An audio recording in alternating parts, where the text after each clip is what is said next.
Marvel's over here trying to tell you that this guy is Shang-Chi's dad? No, that's not true.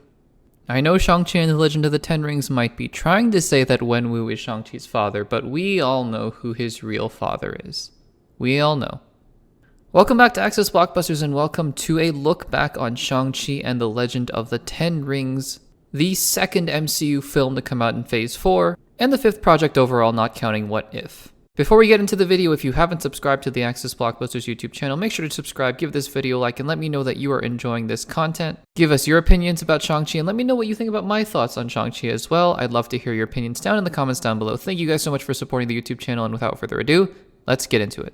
So just as I do with all the other videos in this series, I'm going to be breaking this video into 3 parts. The first part is going to be the context, the situation in which this film came out, my initial thoughts on the film, my expectations going into my first time watching the film, and then my thoughts about the film after it came out as well, leading up to this rewatch. The second part is not necessarily a play-by-play, but I'll be going through most of the major plot points and talking about some of my thoughts on all the things that I liked, the things that I didn't like, and we'll be going through all of that in order to get a better sense of how I felt about the film as a whole. And then part number 3 is how I feel about the film after I've seen it for a second time, how my opinion has changed, or just like Loki, perhaps my opinion has not changed, so we'll see. So let's get into the context. Shang-Chi was coming out at a time when the theaters were just beginning to open up. So unlike Black Widow, which came out at a time where, well, let's just say mistakes were made to the point that Scarlett Johansson had to sue Disney, Shang-Chi didn't face those same struggles, although it wasn't necessarily coming into the most friendly of environments for the box office, and its final numbers do reflect this as well.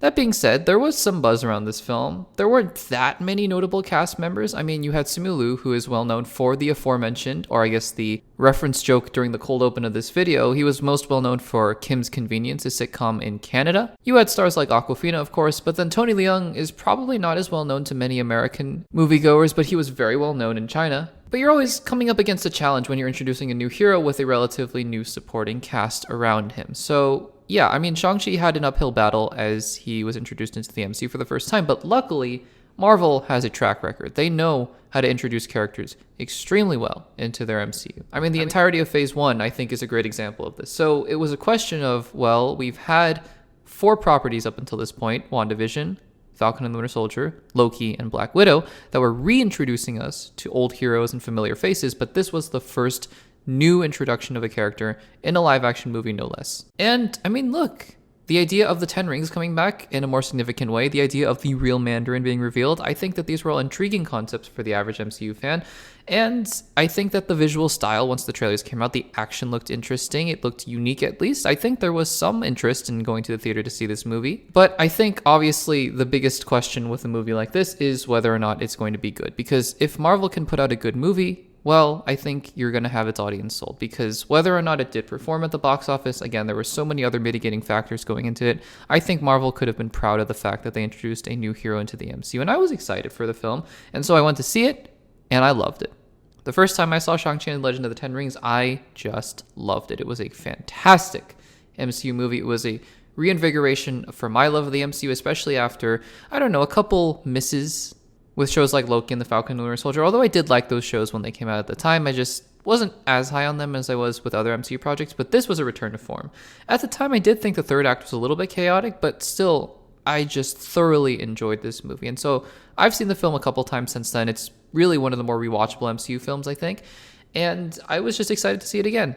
So what did I think this time? Well, one of the things that I can say confidently is that the opening is one of the most confident, self-assured openings to an MCU film yet. I think most MCU films take a little bit of time to get its momentum, get its stride, but this MCU movie just felt confident. Destin Daniel Cretton is a fantastic director. He directed Just Mercy, and the opening prologue with Wenwu is phenomenal. You see his power, you see his hunger for power, but it's not necessarily over the top. It's really quiet, actually. It's reserved. He just goes about his business. And by the way, I thought the concept of 10 rings before ever seeing a trailer for this movie, I thought, I mean, that's kind of ridiculous, right? I'd seen the comic books, I'd seen those magical 10 rings on the Mandarin, but the way that they redesigned the 10 rings to be these sorts of armbands, fantastic. And the way that the visual artist and the stunt performers and the stunt coordinators and whoever was doing all the visual work for this film, imagine the fight choreography where the 10 rings are not just, I don't know, powerful bands that emit energy from people's hands and arms. We've seen that so many times before, but rather these are objects that can be sort of slung around like whips, like energy beams, and towards the end, even almost like lightsabers. That's just amazing. I love, if this makes sense, I love the visual language of the Ten Rings. I think it's so unique and unlike anything we've seen in the MCU before, and I'm so excited to see that again. But anyways, like I was saying, in the first 10 minutes of this movie alone, Wenwu establishes himself as one of the most three-dimensional, deep characters in the MCU, and he's the villain. And you just don't see that very much in the MCU. I mean, you have other films where they start out with the villain, like Thor: Love and Thunder, but don't really return the focus to him. But this movie is very clear that it's making Wenwu just as big of a focus of the film as it is Shang-Chi. So then we go to present day, we see Shang-Chi, we meet him, played by Simu Liu. Now, what I've said about Simu Liu in the past, and I'm going to stand by this actually even more so on this rewatch, is that he is a very good Marvel actor. What I mean by this is that, well, I haven't seen that much else that he's been in other than Shang-Chi and Kim's Convenience, but he hasn't done a lot other than those two things. And his acting in Kim's Convenience is solid because it's a sitcom. And by the way, if you haven't seen Kim's Convenience, I think it's still on Netflix. Go watch Kim's Convenience. It's phenomenal. It's amazing. One of my favorite sitcoms. You'll recognize some of the main actors from other big blockbuster properties as well, but it's just a fantastic show. But anyways, that's where I first saw Simu Liu, and I thought, yeah, he's a very solid comic book-y, sitcom-y actor. And so when he was cast as Shang-Chi, I thought, no, this is a great fit. I think that he'll do just fine. What I'll say is that I'm not expecting an Oscar from Simu Liu at any point, really. Although obviously I'd love to have my mind changed. I think he has all the talent in the world. I'm sure he could do it. But at this point in his career, I think he's playing the role of an action hero very solidly. But his acting is not super nuanced, I think. It just plays the role well. As for Awkwafina, she never was my favorite part of this movie. I've always said that from the beginning. She really just was there for comic relief, and she went on this journey. I noticed this during the rewatch. She kind of just tags along. Like, Shang-Chi is like, I gotta go find my sister, and she's like, well, I'm coming across the country, across the world. And he's like, okay. Hey, is that Stephanie Sue from Everything Everywhere All at Once? Well, I didn't know she was in the MCU. Good for her. I'm sure Marvel is severely regretting casting her in that role because, yeah, Everything Everywhere All at Once.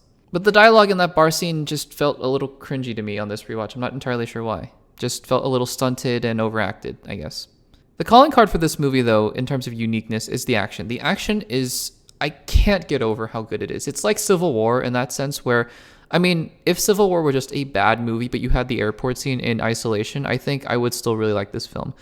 If Shang-Chi was a bad movie, in my opinion, outside of these action scenes, like the one on the bus, I think I would still just like those scenes in isolation because they're phenomenal. The way the camera moves, the way that they utilize martial arts and yet use modern hand-to-hand combat, the way that Destin Daniel Cretton, the choreographer and the cinematographer, just seem to know where the camera needs to go and where the actors need to go. It's very fluid, it's stylistic, the music is great. By the way, one of the things that I noticed on this rewatch, the music is fantastic in this movie. Joel P. West, I just looked it up, did the score, and he did a fantastic job. Everything about the epicness and yet the visceralness, the groundedness, everything feels right for every single scene, and I can't get enough of it, so great job. So then Shang-Chi gets captured by his dad. He wants the amulet things, the necklaces, to go to Talo. And we have this, I think, amazing scene that I think is so underrated. It's the dinner scene in Wenwu's compound. If you haven't seen this scene in a while, please go back and watch it because it is a masterclass in acting from Tony Leung, who somehow manages to be so menacing and yet so disarming and so charming in one scene. I don't know how he did that. I truly don't. It's just great acting on display here. The subtle movements in his eyes, sort of the smiling facade, but yet it feels like it's genuine, but you know that he's trying to get something out of his children. Oh, it's just fantastic.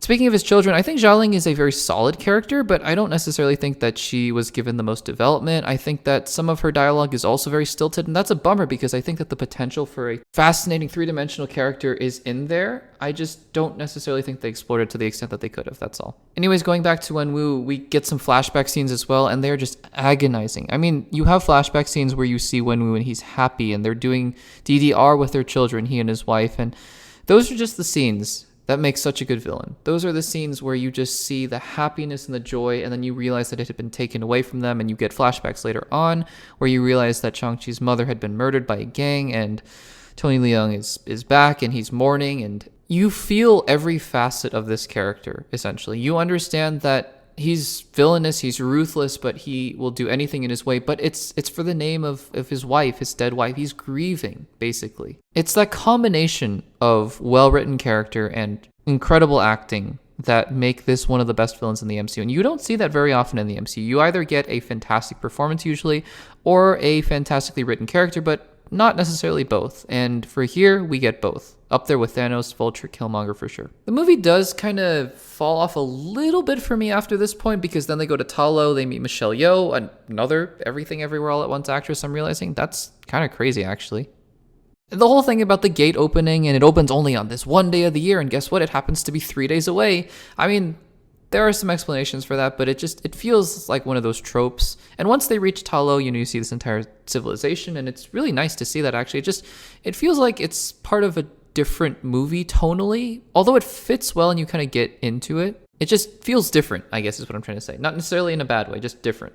Oh, I guess I should talk about Trevor. I mean, Trevor's fine. I don't think that he's the best part of the movie. I also don't necessarily think he's the worst part either, so he's fine.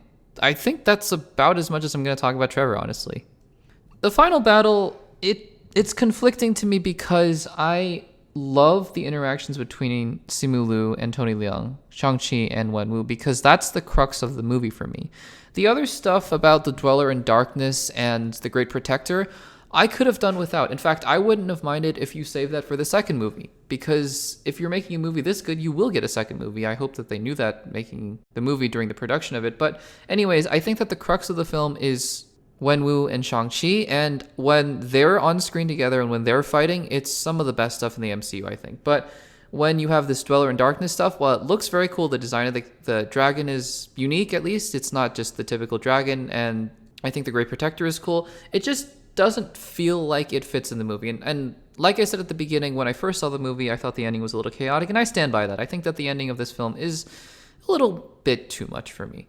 Still, at the end of the day, especially with that little Wong zinger at the end and the end credits scene, which I love the post-credits scene where you have the Avengers, or what's left of them, talking with Shang-Chi. You really feel like in that moment that he is a part of the Avengers or the MCU now, which you really haven't felt in a while, because in a lot of the Phase 4 post-credit scenes, you have new characters showing up, so it doesn't necessarily feel like they're part of the MCU yet, but in this scene, I feel like Shang-Chi is interacting with Avengers, and that's so cool. And so I came out of this rewatch still really enjoying this film. I think it's fantastic. I might have liked it maybe a little less, just a little bit, but that's just barely a complaint, because maybe I was nitpicking here and there. Maybe Simu Liu's acting wasn't as strong as I remembered it to be, but still, this movie is fantastic, and it's a reminder of what Marvel is capable of. It truly is. When they can introduce characters like this in this kind of a fashion, there's just no limit to the MCU. I truly believe that despite the amount of quantity and quality and whatever you want to say about Phase 4, 5, and 6, I truly believe that movies like Shang-Chi prove that the MCU still has it. So what do you guys think of Shang-Chi and the Legend of the Ten Rings? Let me know in the comments down below. Thank you so much for watching this video. I apologize if there were some echoes throughout the audio. I am recording in a new space, and so there is going to be some echoing. I apologize for that. But let me know in the comments down below what you thought of the video, and subscribe to the Access Blockbusters YouTube channel, and I will see you guys in the next one.